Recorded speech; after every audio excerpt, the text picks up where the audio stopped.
Hi friends, നമുക്ക് പെട്ടെന്നൊരു പനീർ മസാല ഉണ്ടാക്കിയാലോ. അതിനായിട്ടൊരു പാൻ അടുപ്പത്ത് വെക്കുക. ബട്ടർ അതിലേക്ക് ഇട്ട് ചൂടായി വരുമ്പോൾ ഏലക്ക, പട്ട, കറാമ്പൂ എന്നിവ അതിലേക്ക് ഇടുക. ചെറുതായി അരിഞ്ഞു വെച്ച വലിയ ഉള്ളി അതിലേക്ക് പാകത്തിന് ഉപ്പിട്ട് നല്ലതുപോലെ ഇളക്കി കൊടുക്കുക. ചപ്പാത്തിക്കും പൊറോട്ടക്കൊക്കെ ഇത് കൂട്ടി കഴിക്കാൻ നല്ല ടേസ്റ്റാട്ടോ.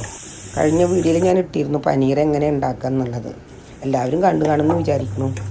വഴഞ്ഞു വന്ന ഉള്ളിലേക്കുണ്ടല്ലോ വെളുത്തുള്ളി, ഇഞ്ചി ചതച്ചതും, പിന്നെ 2-3 പച്ചമുളക് ചെറുതായി അരിഞ്ഞു വെച്ച തക്കാളിയും ക്യാപ്സിക്കനും ഒക്കെ ഇട്ട് നല്ലതുപോലെ വഴറ്റിയെടുക്കണം. തക്കാളിയും ഉള്ളിയും ഇഞ്ചിയൊക്കെ നല്ലതുപോലെ വഴഞ്ഞു വരുമ്പോൾ അതിലേക്ക് മഞ്ഞൾപ്പൊടി, മുളക് പൊടി, മല്ലിപ്പൊടി, പിന്നെ ഗരം മസാലപ്പൊടി, കുറച്ച് കുരുമുളക് പൊടിയും ചേർക്കുന്നുണ്ട്. ഞാനതിൽ കാഷ്നട്ട് അരച്ച് ചേർക്കുന്നുണ്ട്.